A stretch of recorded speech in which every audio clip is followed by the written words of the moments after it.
A gente poder ter esse privilégio, eu entendo assim, da gente poder se doar para o reino de Deus, né? E nós nos doamos para o reino de Deus, a esse Deus maravilhoso, de várias formas, né? Deixa eu fazer uma pergunta para você. Se te perguntasse onde fica a Bahia e Juazeiro, quem aqui saberia a distância? Que você... É longe ou não? Por exemplo, se perguntasse para um mineiro, ele diria assim, é longe para Dedéu. Pensando no friozinho que a gente está sentindo aqui, perguntasse para um gaúcho, eu creio que ele diria assim, barbaridade, tchê, é longe demais. E para um paranaense diria assim, é longe pra caramba. Louvamos a Deus porque servimos um Deus que tem pessoas que vivem em vários lugares desse país, que servem ao Senhor, que honram o Senhor e que estão de fato nas mãos desse Deus para agradá-lo em tudo. Louvado seja o nome do Senhor. Você crê nisso? Amém? Então, nesse momento que você possa estar aplaudindo o Senhor Jesus pela vida da pastora Natália, que veio da Bahia, baiana. Eu não sei como que diz lá essa questão de ser longe, pastor. Não sei como que é esse negócio de estar longe. Como? Longe pro diacho, é longe pro diacho. Amém. Pastora, seja bem-vinda mais uma vez. Já esteve ministrando ontem à noite aos nossos corações. Quem esteve aqui ontem? Foi abençoado pelo Senhor ou não? Glória a Deus, né? Mas eu quero dizer algo para você ainda. Deus tem mais para a sua vida. Amém? Creia nisso? Então diga para quem está do seu lado aí. Fique atento, porque Deus vai falar profundamente ao seu coração. O que eu e você precisamos é estar com o nosso coração aberto para receber essa porção do Senhor para o nosso coração. Amém? Pastora, fique à vontade. Essa igreja é sua. É a igreja do Senhor, que Deus continue te usando como tem usado. Amém. Aleluia, glória a Deus! Quantos estão felizes com Jesus? Dá um glória a Deus bem alto. E Jesus está feliz com você? Diminuiu um pouco, né? Como diz meu pastor Luciano Subirá, se não está, vai ficar hoje, porque nós iremos sair daqui amando ainda mais o Senhor, amém? Gente, pelo amor de Deus, que frio é esse, hein? Que está acontecendo aqui, pelo amor de Deus. Eu não vi, quando foi ontem, que eu estava antes de ontem, na verdade, eu estava ministrando João Pessoa, aí o Oscar, estou com raiva do Oscar, por sinal, me chama para cá, para esse lugar, não me fala nada. Quando eu estou em João Pessoa, desprovida de casaco, ele me fala, vai fazer 5 graus lá. Eu falei, que massa, Rafaela, nós vamos congelar lá. Eu ouvi dizer que a Frozen pediu demissão da Disney para atuar aqui, porque tá a mesma coisa aqui de lá, né? Gente, tá muito frio para mim, assim, para vocês terem noção, lá faz 42 graus, né, lá. E eu fico assim, com raiva de vocês, porque tem gente aqui usando normal, blusa normal. Eu fico, meu Deus, não são crentes não. Tem algum problema neles. Outros estão até que de casaco, mas um casacozinho assim meio, como diz na Bahia, ferreco. Meu Deus do céu, muito frio para mim isso aqui, né? Mas para honra e glória do Senhor. Próxima vez, Oscar, me avise antes de eu sair da Bahia, em nome de Jesus. E, gente, tem lugares que, como eu falei ontem, que vai chegando assim a hora da gente ir embora, que a gente fica com o coração na mão, né? Porque tem lugares que a gente vai para ministrar, a gente vai para entregar. Mas tem lugares que a gente vai para entregar e a gente acaba recebendo mais daquilo que entrega.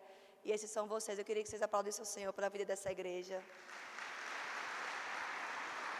De verdade. Eu pude ser uma baiana normal aqui. Porque eu estava falando para o pessoal lá atrás que normalmente os sulistas... É sulista, né, que fala? Sulistas? Estou certo, né? É sulistas? Mais ou menos, né? Né? Pessoal do Sul, vai o pessoal do Sul. O pessoal do Sul, eles são um pouco assim, me toque. Não gostam tanto de abraço. Teve até uma piada que a gente falou na Bahia, a gente fala muito na Bahia, que o pessoal do Sul, na época do Covid-19, ficou feliz com o distanciamento. E quando foi liberado o distanciamento, quando foi liberado ficar perto, eles ficaram com raiva. Porque realmente, assim, quando eu vou mais para o Sul, o pessoal não é tão caloroso. Mas aqui, né, apesar de estar frio, vocês são muito calorosos, parece até que são baianos. Né, e eu pude ser eu aqui. Não vou mentir, quando eu olhei assim para a cara do pastor, eu falei, rapaz, eu vou me comportar, porque pela cara dele assim, ele é um pouco, né? Mas quando eu entrei nesse carro com o pastor e a pastora, que ele começou a soltar piada, agora ele vai me conhecer. Se ele acha que ganha de mim, está até agora no 3-2. Ele disse que não, mas tá, eu estou ganhando dele, nas piadas. Né? Mas de verdade, tem lugares que deixam saudade. Eu queria glorificar a Deus pela vida de vocês, né? Pela vida dessa igreja, dos pastores, do Oscar e da sua esposa Jamile, o seu bebezinho. Eu queria agradecer por tanto amor, né, depositado na minha vida, na vida de Rafa, que é essa maravilhosa que veio comigo, a minha amiga, minha assessora e discípula. Mas, antes de mais nada, eu queria falar que eu sou casada, muito bem casada para a honra e glória do Senhor, diferente de Rafaela, que está encalhada.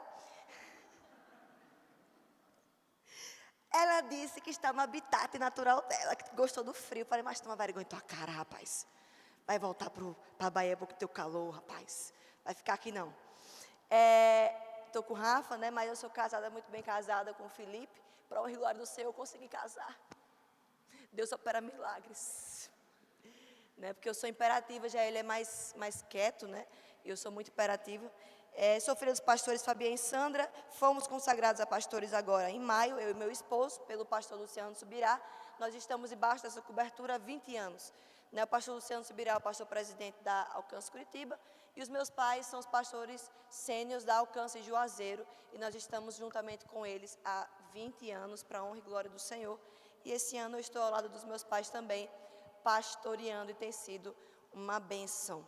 E essa manhã, eu queria falar sobre algumas vozes que nos cercam, vozes essas que tentam nos arrancar, né, do centro da vontade de Deus, arrancar a gratidão, arrancar o nosso propósito, vozes negativas, vozes que nos rodeiam. Mas antes, eu queria falar ali um pouquinho do início da vida de Davi, da consagração de Davi ali para ser o próximo rei de Israel.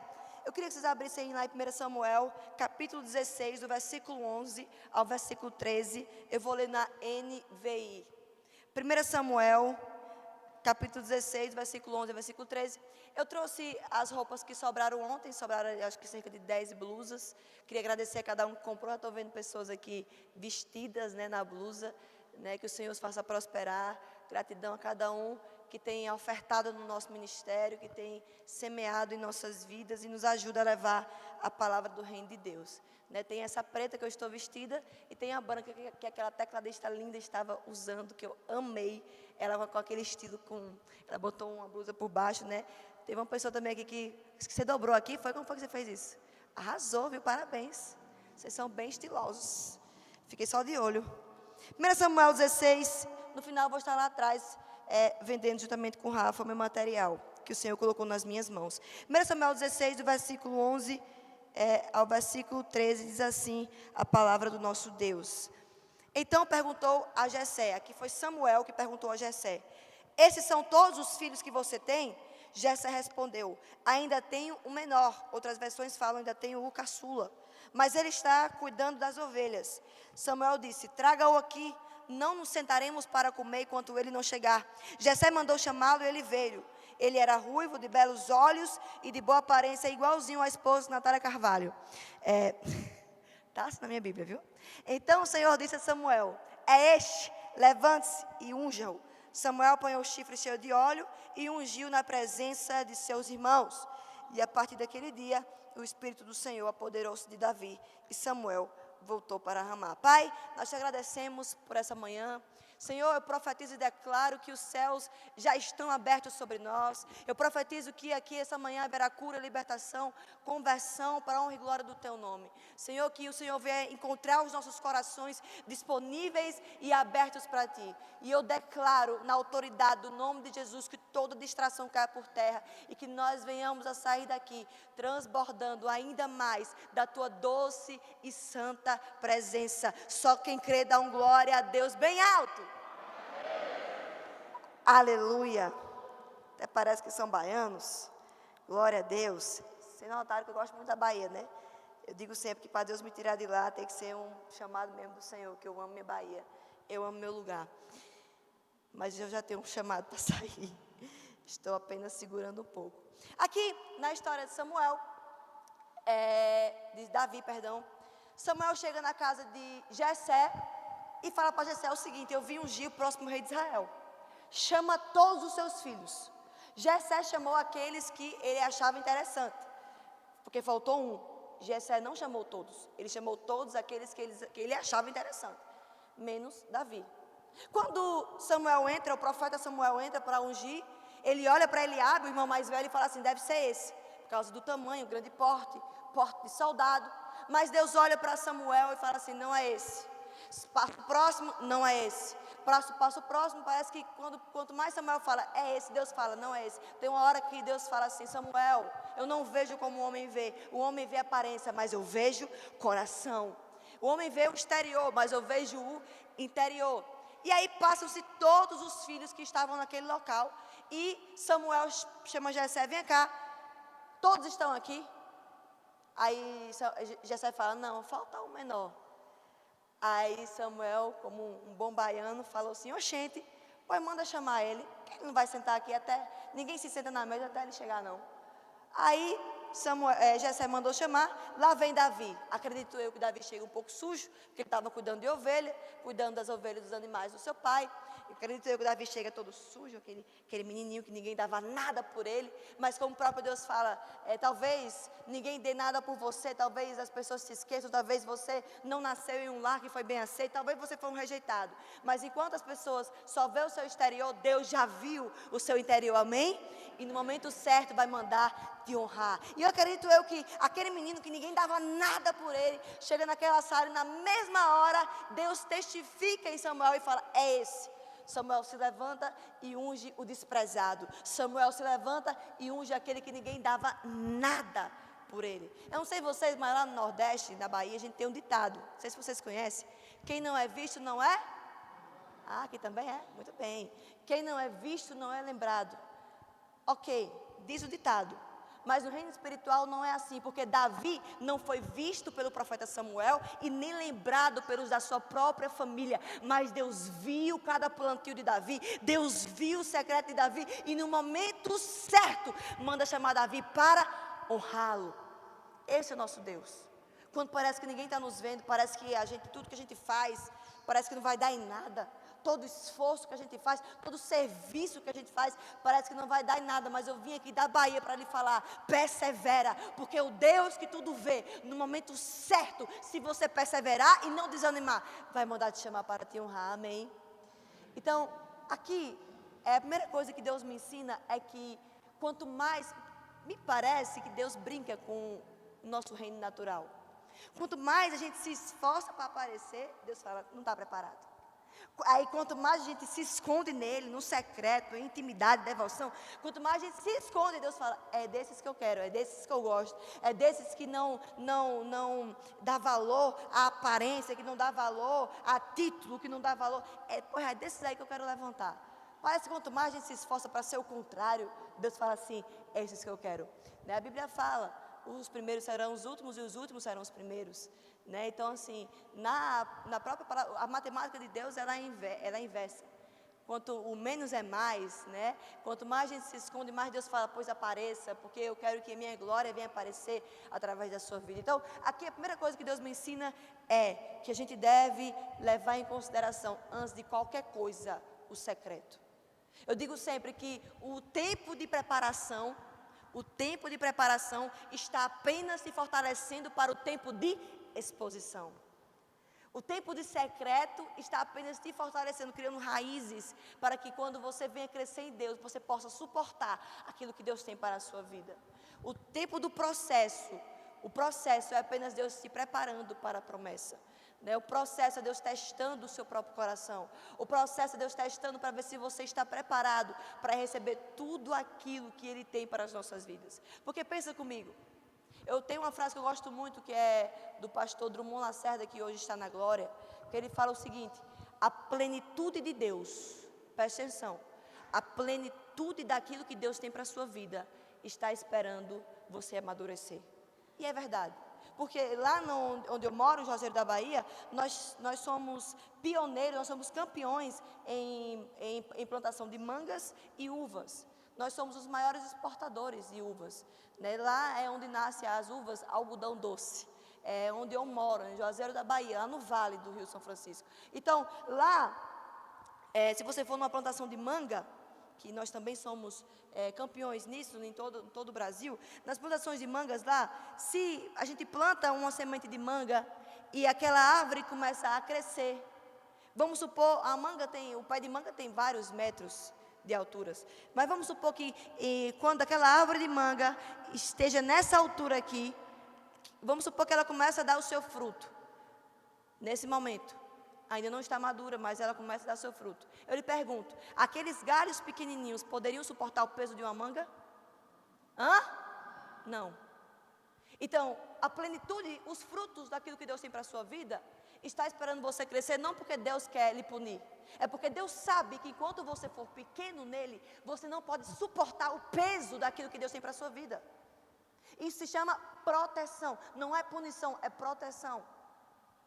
Então, quando Deus fala assim, eu estou esperando você crescer, como diz lá, se não me engano, em Romanos, que o filho, enquanto ele é menor, ele se iguala ao escravo, ele é herdeiro de tudo, mas enquanto ele não alcançar a estatura, o tempo certo, ele não vai ser herdeiro de nada. Isso exatamente é o que Deus está nos falando. Não é para te punir, é uma proteção. Porque eu não tenho como fazer você dar fruto se você não tem sustentação, força para suportar aquilo que eu tenho para você. Foi o que aconteceu com o filho pródigo. O filho pródigo, antes do tempo certo, falou para o pai, me dá herança, me dá herança, me dá herança, rapaz, não está no teu tempo, te aquieta, me dá herança, rapaz, pai, me dá herança, tome, vá. Aí ele pega aquela herança e vai gastar tudo em farra, em cerveja, em imoralidade sexual. Eu lhe pergunto, a herança é boa ou é ruim? Boa. Quero eu ganhar uma boa herança de pai e mãe. É muito boa. Mas essa mesma herança que é boa, nas mãos de meninos, causa destruição. Essa mesma promessa que é boa, nas mãos de meninos, causa ruína. Então não é que Deus quer lhe punir. Deus está esperando você atingir uma estatura perfeita, atingir uma maturidade para você receber aquilo que Ele tem para a sua vida. Então, eu vim da Bahia para lhe falar, valorize o processo. Seja fiel no processo, no deserto. Seja obediente no processo. Porque o processo está apenas se preparando para tudo aquilo que Deus tem para a sua vida. Amém? Amém. Então, no reino natural, nós colhemos os frutos quando os frutos estão maduros. No reino natural, nós colhemos os frutos quando os frutos estão maduros. No reino espiritual, nós colhemos os frutos quando nós estamos maduros. Nós estamos maduros. Deus está o tempo todo falando, eu estou esperando você crescer, eu estou esperando você amadurecer, eu estou esperando você fincar raízes no secreto, eu estou esperando você amadurecer no secreto e em mim, para que eu possa te confiar frutos maiores, promessas maiores. Então, tudo aquilo que está acontecendo na minha vida, na vida da igreja, eu estava agora sentada, tentando resolver alguns problemas na igreja, porque dia de culto é dia de guerra para a gente, e eu sou pastora lá, então estava ali tentando resolver algumas pendências, do culto, ajudando ali o pessoal, mesmo pelo WhatsApp. Hoje o que nós temos vivido é algo sobrenatural, mas como eu falei ontem, todo mundo quer o seu progresso, mas ninguém quer passar pelo seu processo. É impressionante. Todo mundo quer as bênçãos de Deus, mas não quer se comprometer com o Deus das bênçãos. Todo mundo quer as promessas de Deus, mas não quer se comprometer e obedecer ao Deus das promessas. Então nós precisamos valorizar o secreto, nós precisamos voltar a colocar Deus no centro de tudo, nós precisamos valorizar a obediência e o secreto no Senhor, porque na verdade Ele é merecedor de todas as coisas. Quando você passar a valorizar a presença de Deus, você vai ver que as coisas realmente são apenas coisas, porque é Ele, somente Ele é merecedor de tudo aquilo que nós temos e nós somos. Amém?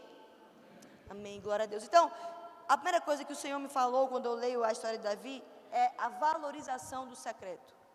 Falei ontem, né, que nós entramos nos dias, saímos dos dias e não lembramos que Deus existe. Nós cremos que Deus existe, mas vivemos como se Ele não existisse. E queremos que Deus abençoe tudo aquilo que é nosso. Queremos que Deus esteja conosco em tudo aquilo que é nosso, mas não será assim. Deus vai lhe honrar quando você aprender a honrá-lo. Vou repetir a frase de ontem: quando você vê Deus honrando alguém, você não imagina o quanto esse alguém honrou a Deus. E outra coisa que Davi me ensina é o serviço. Preste atenção, Davi foi ungido o próximo rei de Israel diante de todos, diante da sua família, diante do seu pai. E no outro dia que Davi é ungido o próximo rei de Israel, pelo maior profeta daquela geração. No outro dia eu lhe pergunto: Davi vai para o palácio ou volta para o pasto? Para o pasto. Davi não volta para o palácio, ele volta para o pasto. Porque parece que é assim, nós estamos num culto como esse, Deus nos entrega promessas, Deus nos entrega bênçãos, aí chega amanhã na segunda, o cenário não está nada parecido com as promessas que Deus nos entregou. É ou não é verdade? É verdade. Nós recebemos as promessas de Deus, Deus nos unge, Deus renova cada promessa no nosso coração. Aí no outro dia a gente se depara com aquela atribulada no nosso trabalho. Só é guerra, parece que em todo lugar. A gente chega na nossa família, é tribulação, angústia, perseguição. Não parece, o cenário não parece em nada com aquilo que nós recebemos da parte de Deus. Aí onde eu falo, é verdade, mas é exatamente esse cenário que vai fazer você estar preparado ou não para o próximo cenário que Deus tem para a sua vida. Porque você recebeu a promessa, mas se você não aprender a valorizar o processo, você não chegará até a promessa. Davi, no outro dia, ele poderia muito bem virar para o pai dele e falar assim: pai, é o seguinte, fui ungido o próximo rei de Israel, o senhor ouviu, né? Fui ungido o próximo rei de Israel, manda outro servo ir te servir, porque eu vou esperar agora Deus me levar para o palácio. Não vou mais cuidar de ovelhas, vou esperar o tempo de Deus. Não. Cabeça no céu, mas pezinho no chão, humildade. No outro dia Davi acordou e foi para o pasto, servir ao teu pai. E você pensa que para aí? Um dia o pai de Davi chama ele e fala assim: vem aqui, meu filho, manda chamar Davi. Davi chega lá do pasto. Pois não, pai, diga. É o seguinte, seus irmãos estão na guerra, você vai ter que servir lanche para eles, vai levar pão, tal, um queijinho, não sei o quê. Você vai lá servir lanche para eles, ok. Davi poderia muito bem falando: oxe, pai, vou nada, não sou lancheiro, eu fui ungido próximo rei de Israel, manda aí um dos teus servos, eu não vou, porque eu sou o próximo rei de Israel. Mais uma vez, Davi me ensina sobre humildade. Ele pega o lanche e vai servir aos seus irmãos. E esse foi o grande dia da vida de Davi. O pai de Davi não chama assim: meu filho, vem cá, vá servir aos seus irmãos, porque hoje é o dia que você vai vencer Golias. Não, simplesmente vá servir aos seus irmãos, sem motivação de crescer, sem motivação de nada. Ele simplesmente foi servir. Me parece que as grandes promessas que Deus tem para mim e para você estão vestidas de serviço, estão vestidas de humildade.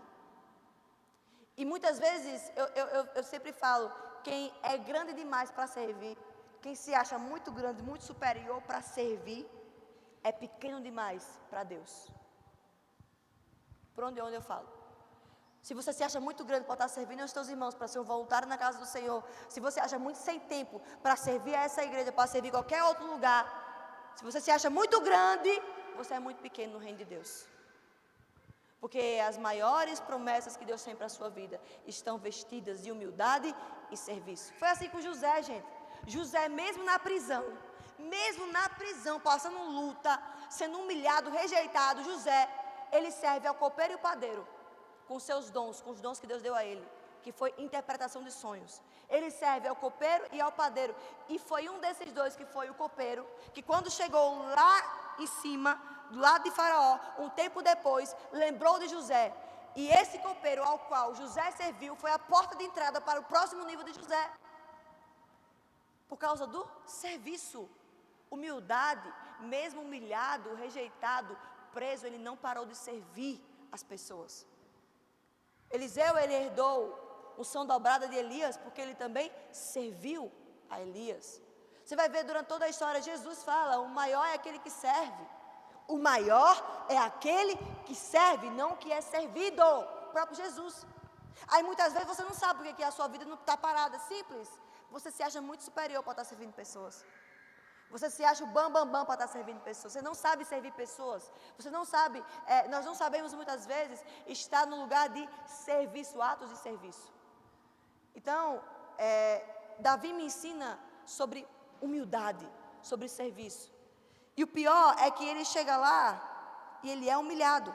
Ele vai servir ao seu irmão mais velho, que foi o primeiro que se deparou com Davi. Ao invés do irmão ser grato a ele é humilhado, porque tem gente que não melhora nem na guerra. É atribulado até no meio da guerra. Quando Davi chega para servir aos seus irmãos, ele se depara ali com um soldado e ele faz uma simples pergunta. Ele pergunta que quando ele entra no campo de batalha, que ele vai servir aos seus irmãos, ele vê Golias humilhando a nação de Israel. Dai-me um homem, dai-me um homem. Aí Davi vira para um soldado e pergunta uma simples pergunta: qual é a recompensa de quem vencer esse gigante Golias? E aí Eliabe ouve, o irmão mais velho de Davi, presta atenção, Eliabe, que estava sendo servido por Davi, ouve Davi perguntando isso para o soldado e responde Davi, lá em 1 Samuel 17, do versículo 20, 28 ao versículo 30, diz assim a palavra de Deus: ouvindo Eliabe, seu irmão mais velho, falar aqueles homens, acendeu-se-lhes a ira contra Davi e disse: por que descestes aqui? E a quem deixaste aquelas poucas ovelhas no deserto? Ironizando o trabalho de Davi. Com quem você deixou aquelas suas pouquinhas ovelhas no deserto? Bem conheço a tua presunção e a tua maldade. Desceste apenas para ver a peleja. Nada a ver, ele foi apenas servir os seus irmãos. Respondeu Davi: o que eu te fiz? Fiz somente uma pergunta. Desviou-se dele para o outro e falou a mesma coisa, e o povo lhe tornou a responder como dantes. Gente, Davi foi servir e foi humilhado. Você veio fazer o que aqui? Com quem você deixou aquelas suas pouquinhas ovelhas? Começa a ser humilhado e desprezado. Davi não se justifica, Davi não bate boca, Davi não briga. A Bíblia fala que Davi apenas se desvia dele, vira as costas. Em outras versões, Davi vira as costas e não desiste de pessoas. Davi faz a mesma pergunta para outra pessoa, para outro soldado. Ele não fica batendo boca, se justificando, ele simplesmente vira as costas. Mas uma coisa que nós ouvimos muito aqui na terra são essas vozes. Eliabe vira para Davi e fala assim: com quem você deixou aquelas poucas ovelhas? Ou seja, é como se Eliabe falasse para Davi e virasse e falasse assim: tu não nasceu para isso aqui, tu nasceu para pouca coisa. Não sei vocês, mas eu durante minha vida, eu ouvi muitas vozes. Dentre elas, as vozes do desprezo. Você gagueja. Desiste disso. É muito grande. Coloca o pezinho no chão. Meu pé está no chão, mas eu sirvo a um Deus maior do que eu. Eu sirvo a um Deus que me entregou grandes promessas. E não vai ser não serei eu que vai duvidar daquilo que Deus entregou nas minhas mãos. Então, durante muito tempo da minha vida, eu ouvi desprezos como esse. Você nasceu para pouca coisa. É melhor você ficar só na sua igreja. Não pensa muito grande, não. Nosso Deus é um Deus grande, gente. Nosso Deus é um Deus grande. Então, eu digo sempre que nós, muitas vezes, somos mais sentimentais para as vozes negativas do que para a própria voz de Deus. Porque quando uma voz negativa chega para você, você chora, você paralisa, você está apenas falando para Deus: essa voz para mim é mais importante do que a sua. Porque essa voz foi capaz de me paralisar, a sua não foi capaz de me progredir. Simplesmente você está falando para Deus que a voz das mentiras que Satanás derramou sobre a sua vida são mais valiosas do que a voz da verdade daquele que lhe chamou. Quando você paralisa, você está falando para Deus, essa voz foi mais alta no meu ouvido do que a sua voz. Quando você desiste, quando você volta, Davi poderia muito bem, pastor, simplesmente virar as costas dele e sair, voltar, paralisar. É mesmo, né? Você está certo. Não, ele levanta a cabeça, faz a mesma pergunta para outro, sabe por quê? Maior é aquele que está em nós do que aquele que está no mundo. Mais alta é a voz do alto do que as vozes que nos cercam. Davi simplesmente não paralisa. Uma coisa que o Senhor falou para mim é que, diferente de Eliabe, Davi valorizava aquilo que ninguém valorizava. Sabe por que Eliabe não foi ungido o próximo rei de Israel? Porque ele via com desprezo aquilo que Davi via com apreço. Eliabe desvalorizava o pouco, enquanto Davi valorizava o pouco. Com quem você deixastes aquelas poucas ovelhas? Talvez fossem poucas mesmo. Mas e daí? Se eram poucas ou não, o que importa é que eu valorizo aquilo que Deus colocou nas minhas mãos. Sabe qual é o nosso problema? Nós focamos naquilo que nós não temos. Nós focamos naquilo que nós não temos, ao invés de sermos gratos por aquilo que nós já temos. A gente olha para a vida do irmão e fala assim, é muito fácil para ele ter um carro, e eu que não tenho um carro. A gente olha para o outro e fica o tempo todo se comparando com o que o outro tem, com o que a gente não tem. Quando você foca naquilo que você não tem, pouco a pouco você perde até aquilo que você tem. O diabo vai lhe tirando, lhe sugando. Foi assim com Eva, gente. O papel do diabo é esse. O diabo chegou para Eva, Deus colocou Adão e Eva no jardim do Éden e botou assim milhares de árvores com vários frutos. E falou assim, olha, vocês têm milhares de árvores, eu peço algo para vocês, não comam de uma árvore. Gente, qual é o papel de Satanás? Até hoje ele faz isso. Ele tirou os olhos de Eva de todas as árvores, de todas as maravilhas, promessas, vida, abundância. Tirou os olhos de Eva daquilo que lhe sobrava e colocou naquilo que lhe faltava.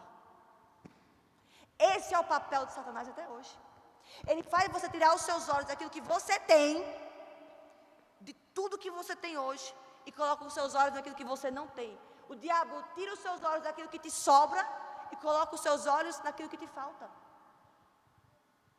Eliabe. Enquanto Eliabe desprezava o pouco, Davi valorizava o pouco. E a minha Bíblia fala que aquele que é fiel no pouco, Jesus fala, se você for fiel no pouco, aí sim você está pronto para eu te colocar sobre o muito. Mas nosso problema é que a gente desvaloriza o pouco. Talvez seja pouco mesmo. Mas sabia que o seu pouco é o sonho de muita gente? A vida que você tem hoje é o sonho de muita gente. Eu digo sempre, aí está com um carro, aí o carro fura o pneu, aí você só murmura, eita, esse carro abençoado, tribulação, furou de novo esse pneu. Só abre a boca para amaldiçoar. Sabia que um pneu furado era o problema que muita gente queria ter? Só porque tem um carro? Aí tem uma moto, eita, essa moto, aí murmura, a moto fura o pneu, a moto quebra, aí murmura, ao invés de falar assim, Senhor, obrigado porque eu tenho condição, Senhor, obrigado porque eu tenho uma moto para consertar, não, essa moto de novo. Sabia que esse seria o sonho de muita gente ter como problema? Aí tem uma bicicleta, aí murmura. A bicicleta é o sonho de muita gente que anda a pé. Aí tem os pés, aí eu só ando a pé. Aí murmura. Aí as suas pernas é o sonho de muita gente que anda de cadeira de roda. Aí está de cadeira de roda, aí murmura. Só que a sua respiração, você que está na cadeira de roda, a sua respiração é o sonho de muita gente que hoje está na UTI, respirando por aparelhos. Ou seja, nos sobra motivos para agradecer a Deus. Essa é a verdade. Mas nós focamos no que não temos. Se você for em uma UTI hoje, e ver a quantidade de pessoas que estão hoje respirando por aparelhos, tu volta mais grato para casa. Eu fiz 1 ano e meio de estágio no hospital. E eu andava quase todos os dias nas UTIs, e eu voltava com enxaqueca. Eu falava, Senhor, eu sou muito ingrata. Eu ainda abro minha boca para murmurar. Essa mulher hoje que está aqui, ó, inconsciente, respirando por aparelho, a minha vida era o sonho dela. E a gente murmura. E é por isso que Deus permite que Satanás tire aquilo que você tem para você despertar e ver que você tinha muito e desvalorizava. É por isso que Davi estava preparado. A gente olha para a grama do vizinho e sempre parece que é mais verde que a nossa. É ou não é? Mas quem disse que a grama dele não é de mentira ou sintética? Hã? Quem disse? Aí a gente está hoje preso na rede social, que é a rede social, o Instagram mesmo, é a rede social dos perfeitos. E é mesmo. Sabe por quê? Vou falar algo para vocês aqui, para vocês ficarem de boca aberta comigo. Eu só posto aquilo que eu quero que vocês vejam. Pois é. Gente, fala a verdade. Qual é o objetivo de eu postar, por exemplo, uma briga com meu marido? Tá lá eu e ele se desentendendo. Eu vou falar assim para ele: só um minuto que eu vou gravar isso pro meu Instagram. Vai, continue, vai, miséria. Vai, quero postar pro povo ver. Miséria é tu. Ah, vai. Aí eu vou postar isso, pra quê? Qual a finalidade? Aí tá lá, eu só posto uma vida com ele, né, de amor, e você, rapaz, a vida de Natália é perfeita, não brigam nunca. Claro que a gente briga, todo casamento tem briga, todo casamento é imperfeito. Como eu falei hoje, são duas pessoas imperfeitas, buscando aquele que é perfeito. Aí tu tá lá, queria ter um casamento igual a fulana. Mal sabe tu, aí tá lá fulana, que é a atribulada do juízo dela. Aí tá lá fulana, tirando foto com o marido dela, se beijando, ó. Mal sabe tu que aquele coitado foi coagido, obrigado a tirar aquela foto. Tu vai tirar assim, miséria, foto comigo, para aquela miserável ver que nós somos felizes, vai. Aí desliga a câmera, pô, tchau, vai pra lá, infernação. Aí tu tá lá, fulana de tal, teu marido perfeito. A grama dela talvez seja muito verde aos seus olhos, muito perfeita, mas talvez é de sintética. A sua grama pode até ser um pouco ressecada, mas é de verdade. Tua família é de verdade. Teus filhos são de verdade. Seu carro é de verdade, sua bicicleta é de verdade, tuas pernas são de verdade, teu pulmão é de verdade. E você aí, olhando para o que o outro tem e o que te falta. E Deus o tempo todo falando, enquanto você olhar para o que te falta, você nunca vai estar preparado para receber aquilo que eu tenho para você. Diga comigo, misericórdia. E a gente fica com ingratidão no coração. Sabia que a mesma força, pasmem, a mesma força que você faz para murmurar, é a mesma força que você faz para agradecer. Pois é. E você usa a força que tem para murmurar daquilo que não tem. E o tempo todo Satanás fala, isso mesmo, a murmuração, uma vez o Senhor me disse, a murmuração é nada mais, nada menos do que uma adoração à sua dificuldade. Murmuração é uma adoração à sua circunstância. Sabia disso? E aquilo que você adora cresce em seu coração. Quanto mais você murmura, mais a circunstância vai crescer. Eu digo sempre, fecha a boca da murmuração e abre a boca da gratidão. A gratidão abre portas, a gratidão te prepara para o melhor de Deus. Tira os olhos do que te falta e coloca os olhos no que te sobra. Tu está em um teto, tu dorme em uma cama. Tu tem um edredom top, aqui não é possível que não tenha edredom, né? Porque tem que ter. Eu faltei morrer hoje. Gente, sem brincadeira nenhuma, eu vou confessar meu pecado. Eu dormi com esse casaco, com a blusa por baixo, esse casaco fechado, com essa calça, mas não estou fazendo não. E com a meia, e como é o nome daquilo? Duas coxas? E duas coxas. Minha gente, e eu ainda me peguei assim, ó, meu ouvido parecia que estava empedrando. Meu Deus, deixa eu pegar aqui, que eu estou com medo de desmanchar meu ouvido. Eu sou da Bahia, para mim isso não é normal. Isso para mim é eu estar em -5. Para vocês é uma sensação top, mas para mim é sensação térmica de -15. Eu sofro muito mais. E às vezes a gente está numa cama boa, dormindo num lençol bom, e a gente murmura. Você está vivo, irmão. Você está vivo. Uma vez eu perdi muito dinheiro, eu e Felipe, no investimento. Eu nunca esqueço do meu pai falou assim: agradece a Deus porque vocês têm saúde para reconquistar aquilo que foi perdido. Simples. Meu pai nos ensinou a tirar os olhos do prejuízo e a colocar os olhos na solução. É a mesma força, só que ambos vão dar resultados distintos. Foi o que Davi fez. Davi o tempo todo focando naquilo que ele tinha, o tempo todo cuidando das coisas que Deus colocou nas mãos dele, o tempo todo valorizando aquilo que Deus colocou nas suas mãos, e se cumpriu aquilo que Jesus disse: aquele que é fiel no pouco, eu o colocarei sobre o muito. E foi o dia do triunfo de Davi. Então, valorize o que você tem, valorize a cama que você dorme, valorize o teto que você tem. Abre a boca para adoração e feche a boca da murmuração, porque você vai ver que tudo aquilo que você foca cresce. Se você foca na solução, o Espírito Santo de Deus vai começar a te dar sabedoria para você vencer aquilo que você está passando. Amém? Aí Davi, ele não desiste. Ele passa por um desprezo, ele passa por uma rejeição, ele passa por uma voz de desvalorização. Ele pergunta a outro soldado de novo, e esse soldado leva Davi até o rei Saul. Aí você acha que para? Olha o que o rei Saul fala para Davi em 1 Samuel 17, versículo 33. Respondeu Saul: você não tem, aqui Saul afirma, você não tem condições de lutar contra esse filisteu. Você é apenas um rapaz. Ele é um guerreiro desde a sua mocidade. Meu Deus. Eita, Davi que passou por luta, viu? Davi entra na sala do rei, e o rei fala assim: meu filho, desista. Foi exatamente isso que Saul falou para ele: desista porque tu é apenas um rapaz. Ele, Golias, é guerreiro desde quando ele é pequenininho. E tu é apenas um rapazinho. Desiste, meu filho. Faça isso não. O que é que Davi faz? Davi não cede àquela voz. O tempo todo Davi nos mostra que a voz do alto era muito mais alta do que as vozes negativas. Eu lhe pergunto: qual voz tem dominado o seu coração?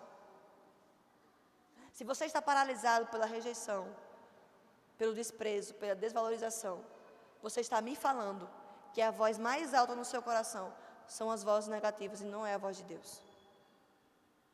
Davi nos mostra que ele não paralisa porque a voz de Deus era muito mais alta do que as vozes negativas. Aí Saul vê que ele não vai desistir. Eu acho que Saul pensa: bem, já que esse menino não vai desistir, para a vergonha ser menor, vem aqui, meu filho, vista a minha armadura, que pelo menos você vai parecer ser um soldado com a minha armadura. Vista. Aí Davi ainda chega a provar a armadura de Davi, mas quando ele coloca a armadura de Saul, a Bíblia fala que pesou tanto sobre ele que ele teve dificuldade de caminhar, e ele logo tirou a armadura. Sabe por quê? Quando eu li esse texto, Deus falou comigo: quando você tenta vestir aquilo que não é seu, e não é aquilo que eu te dei, quando você tenta vestir aquilo que não é seu, vai pesar tanto sobre a sua vida que você vai ter dificuldade de caminhar no propósito que eu designei para você.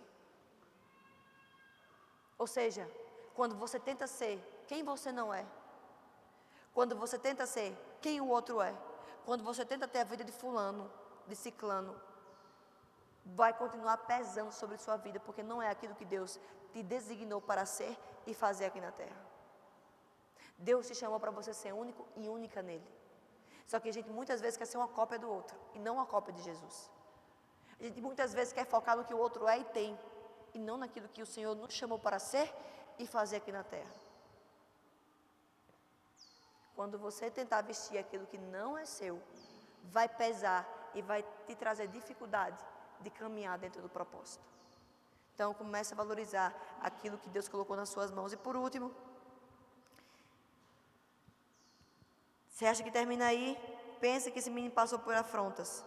Abre por favor comigo na NVI também, 1 Samuel 17, versículo 41 ao versículo 47. 1 Samuel 17, do versículo 41 ao versículo 47. Enquanto isso, o filisteu, aqui Davi já foi para lutar contra Golias. Quando chegar no céu, pastor, uma das coisas que eu vou pedir para Deus é: Senhor, rebobina para mim, eu quero ver essa cena. Porque imagina, gente, no arraial, todos os israelitas, os filisteus, lá, Golias, do nada entra um guri, um menino, sem armadura, com um estilingue na mão, com a funda na mão, entra no cenário de guerra. Eu imagino o silêncio que não foi. Eu imagino um se olhando, será que Davi está meio doido? O que está acontecendo aqui? Meu Deus, eu imagino todo mundo parando para assistir a humilhação de Davi. Porque, no mínimo, aquilo era uma loucura, uma doidice. Davi entrou num centro de guerra com um gigante, que era muito maior que ele, muito mais forte, preparado para a guerra. E ele, um menino, baixo, ruivo, tal, um gurizinho, sem armadura, com uma funda na mão. Gente, imagina a cena que não foi. Eu queria ver a cara de Golias, a cara dos filisteus, a cara dos israelitas. Eu queria ver essa cena. E eu vou pedir para o Senhor para eu ver. 1 Samuel 17, versículo 41 ao versículo 47. Enquanto o filisteu, com seu escudeiro à frente, vinha se aproximando de Davi, olhou para Davi com desprezo. Viu que era só um rapaz, ruivo e de boa aparência, e fez pouco caso dele. Disse ele a Davi: por acaso sou um cão, para que você venha contra mim com pedaços de pau? E o filisteu amaldiçoou Davi, invocando seus deuses, e disse: vem aqui e darei sua carne às aves do céu e aos animais do campo. Davi, porém, disse ao filisteu: você vem contra mim com espada, com lança e com dardos, mas eu vou contra você em nome do Senhor dos exércitos, o Deus dos exércitos de Israel, a quem você desafiou. Hoje mesmo o Senhor o entregará nas minhas mãos, eu o matarei e cortarei a sua cabeça. Hoje mesmo darei os cadáveres do exército filisteu às aves do céu e aos animais selvagens, e toda a terra saberá que há Deus em Israel. Todos os que estão aqui saberão que não é por espada ou por lança que o Senhor concede vitória, pois a batalha é do Senhor, e Ele entregará todos vocês em nossas mãos. Davi, ele não entra murmurando, ele entra adorando. Davi, ele não entra murmurando, ele entra profetizando. O que matou Golias não foi a força de Davi, não foi somente a pedra. O que matou Golias, o que destruiu aquele gigante foi a adoração de Davi. Nossa maior arma de guerra não é murmuração, é a adoração.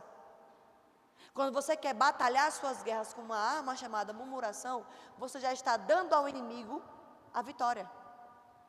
Agora, quando você entra no centro de guerra, no centro da sua circunstância, da sua dificuldade, talvez o que você tenha não é uma armadura, talvez o que você tenha seja apenas uma funda e algumas pedras. Mas se você entrar com adoração e profetizando sobre aquela circunstância, você já está dizendo que Deus já venceu essa guerra e essa peleja por você. Agora, o nosso problema é que nós entramos na guerra, na circunstância, na dificuldade, murmurando e não adorando. E como eu falei, a murmuração é uma adoração à circunstância. Você simplesmente está adorando aquela circunstância. Agora, quando você entra adorando, quando você entra profetizando, né, quando você usa como arma de guerra a Bíblia, a palavra de Deus, profetizando, você já está dizendo que você já é mais do que vencedor em Cristo Jesus sobre todas as coisas. Amém? Então vamos trocar as armas. Em primeiro lugar, valorize o secreto. Foi o que Davi fez. O que fez Davi ser preparado para tudo isso foi o secreto. Ele valorizava o secreto. Em segundo lugar, valorize o que Deus lhe deu. Para de olhar para o outro. Para de olhar para o que te falta e comece a olhar para o que te sobra. Vou repetir. Quando você foca naquilo que você não tem, pouco a pouco Satanás está tirando aquilo que você tem. Foi o que aconteceu com Eva. Eva focou naquilo que ela não tinha. Ao invés de focar naquilo que lhe sobrava, ela focou naquilo que ela não tinha e ela perdeu tudo o que tinha. Então, que essa manhã a gente venha entender que nós devemos e nós temos motivos de sobra para sermos gratos ao Senhor. E por último, Use como arma de guerra a adoração e não a murmuração. Use como arma de guerra. Comece a abrir a sua boca e profetizar sobre o seu filho, sobre a sua casa, sobre as suas circunstâncias, sobre o seu trabalho, sobre as suas finanças, sobre a sua vida espiritual, sobre o seu ministério, sobre o seu propósito. Comece a abrir a boca e profetizar. Quantos estão comigo essa manhã? Dá glória a Deus. Queria chamar o Ministério do Louvor.